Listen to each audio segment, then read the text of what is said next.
Hej, jeg hedder Olivia, og jeg er 28 år gammel. Jeg er medejer af en bar, der hedder Insomnia. Og så bor jeg sammen med min kæreste, Andrea. Jeg hedder Andrea, og jeg er 29. Så er jeg kurator for Galleri Kurfyrsten. Vi har været sammen i 5 år nu. Og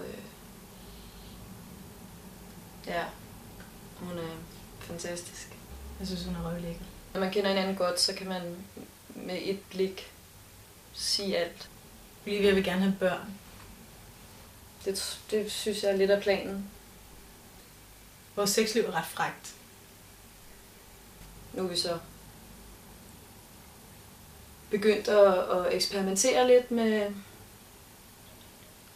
en tredje part. My name is Chloe, and I am 19 years old. I am here for studying. I'm an exchange student. Altså, jeg kan godt lide at erobre Olivia. I have fallen in love with someone here. Jeg tænder på, at der er en anden, der kigger på hende, eller er sammen med hende og begærer hende. Det tænder mig, helt sikkert. Altså, ellers ville jeg jo ikke gøre det. I like adventure very much. I wouldn't say no to anything, I think.